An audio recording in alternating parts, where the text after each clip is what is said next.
Coming up on this week's edition of the Trojan Football Report, Coach Larry Blakeney joins us and we'll go over the details and highlights of Troy's loss on Saturday against the Duke Blue Devils. We'll go one-on-one with senior wide receiver Chandler Worthy. We'll look at the Trojan top five plays from the game on Saturday, and we'll look ahead as well to the next challenge for the Troy football team as they host Abilene Christian this Saturday in Troy. All that plus a lot more still to come on the Trojan Football Report.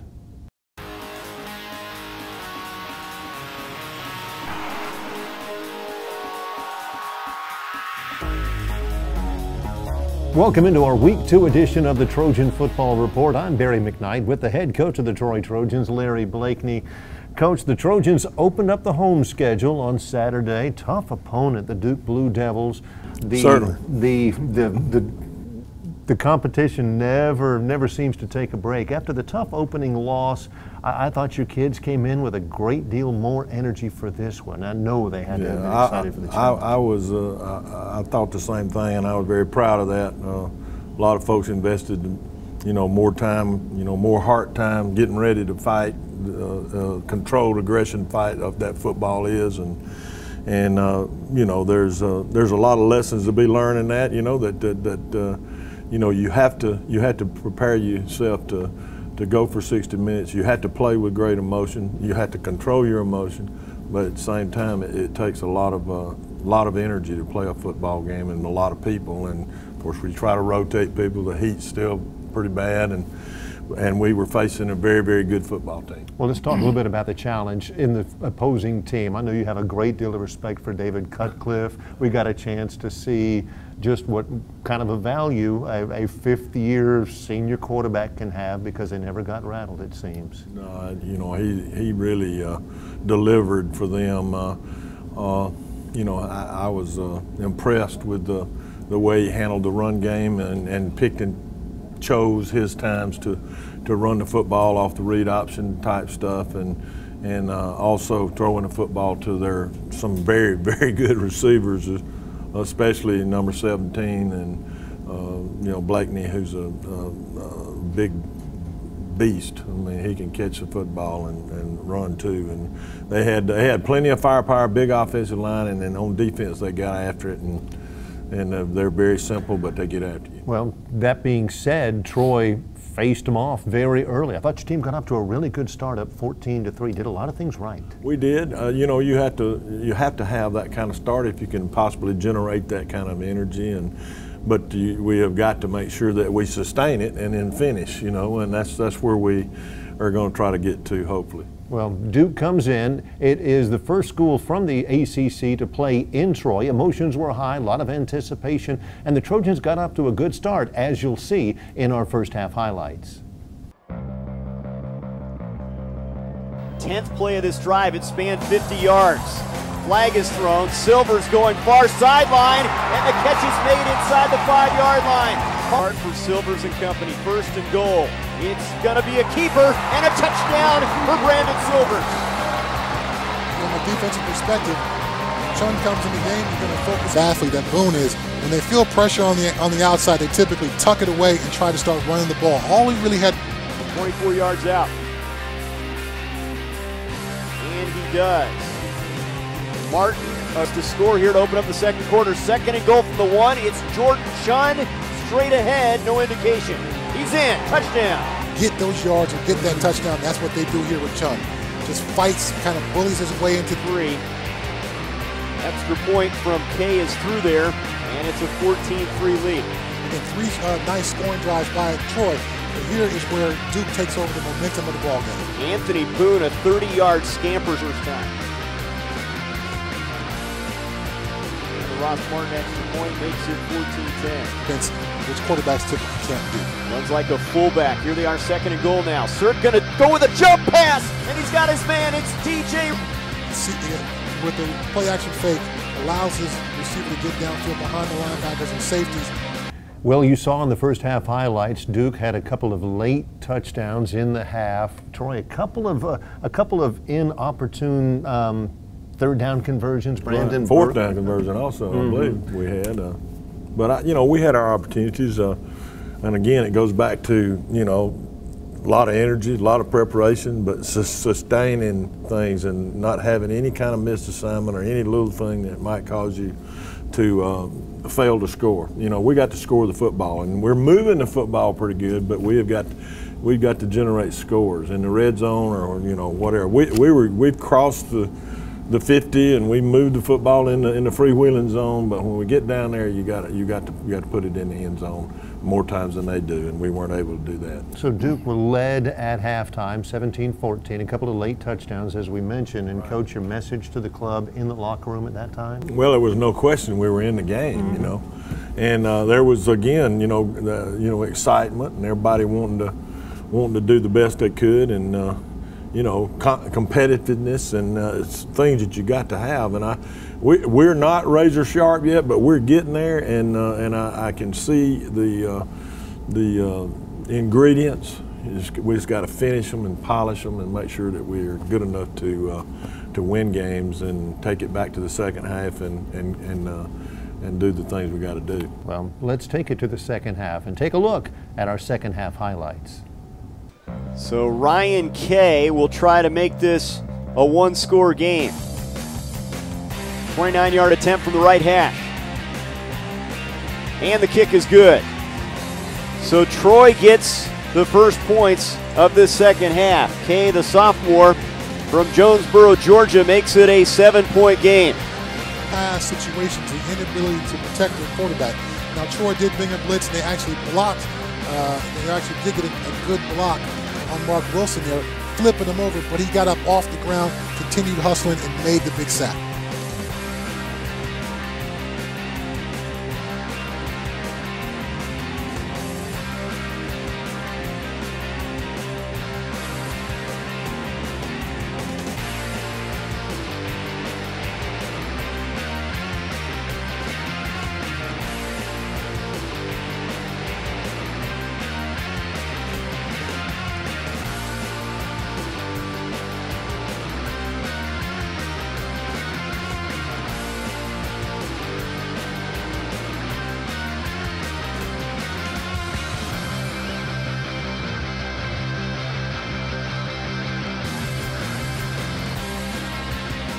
Man with a lot of titles here joining the Trojan Football Report. Assistant head coach, outside wide receivers coach, special teams coach Shane Wasden. Coach, good to have you. Good to be here with you. Let's focus a little bit on the special teams, on the program here today. With a lot of the changes in college football, and we don't see as much in the kickoff return game as we used to. A lot of touchbacks these days, but elsewhere, so far it seems as though your special teams group has been pretty solid.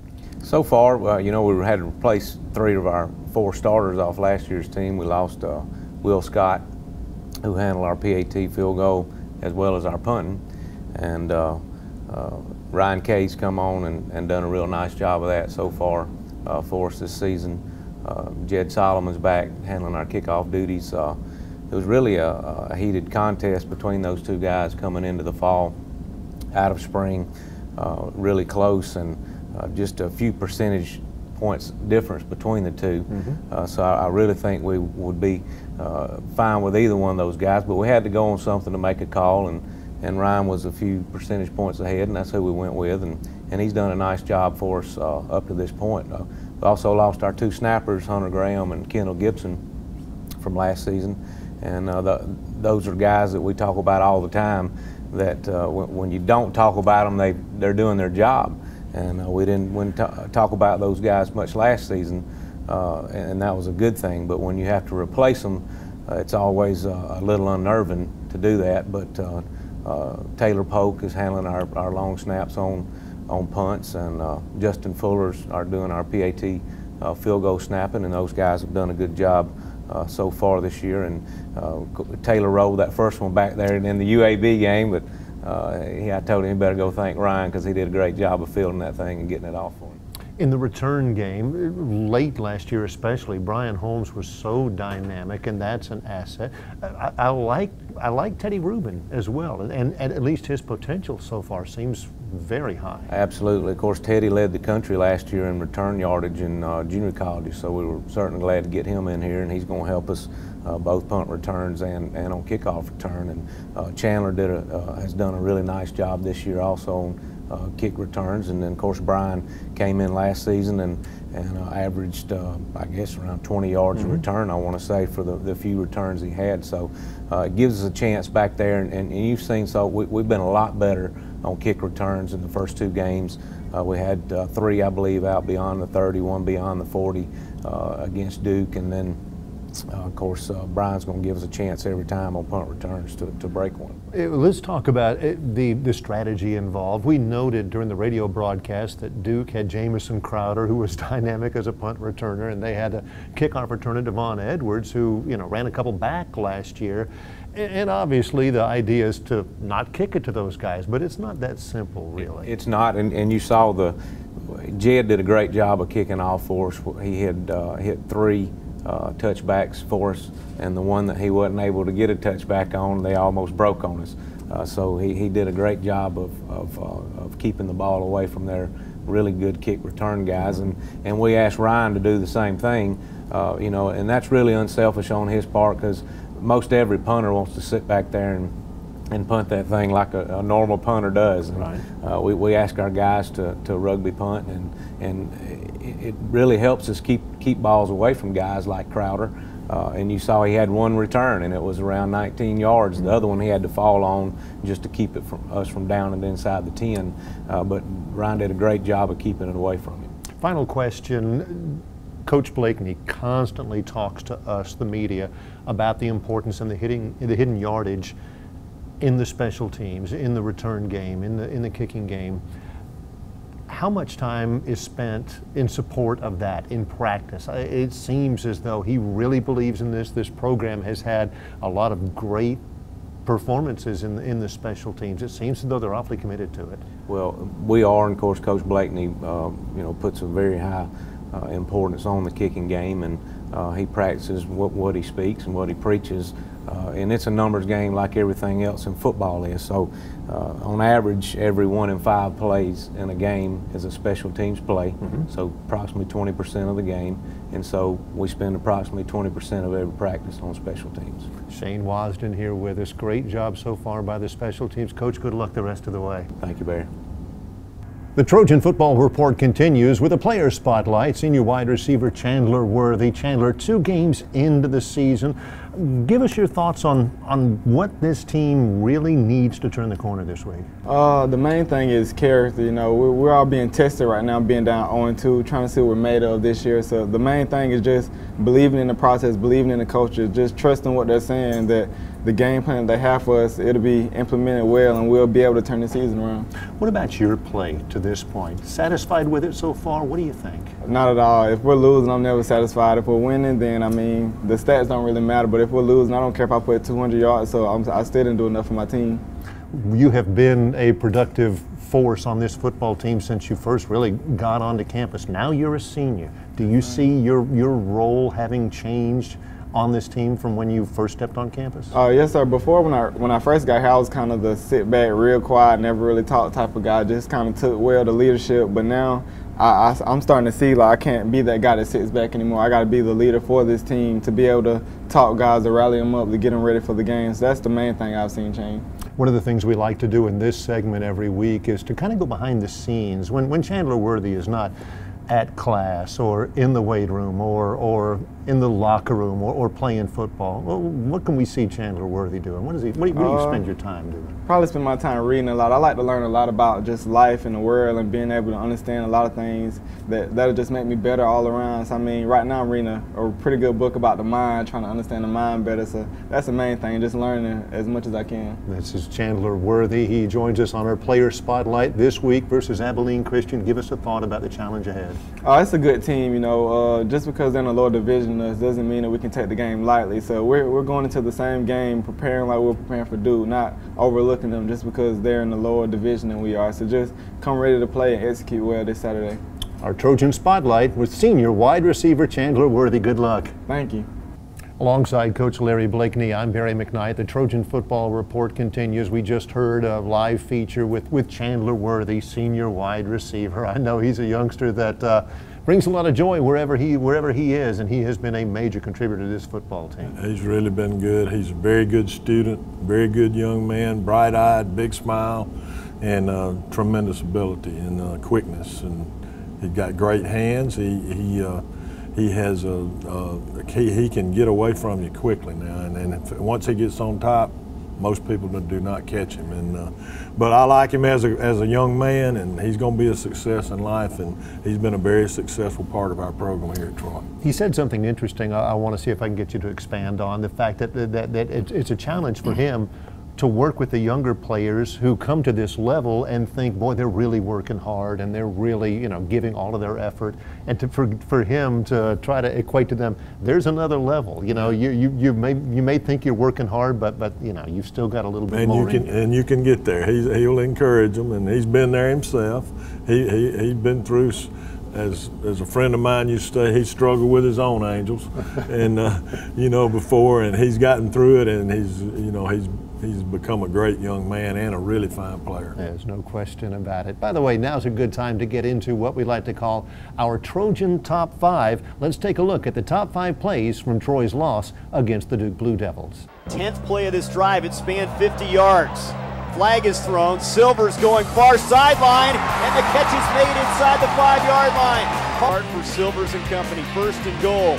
It's going to be a keeper and a touchdown for Brandon Silvers. From a defensive perspective, Chun comes in the game, you're going to focus, get those yards and get that touchdown. That's what they do here with Chun. Just fights, kind of bullies his way into pass situations, the inability to protect their quarterback.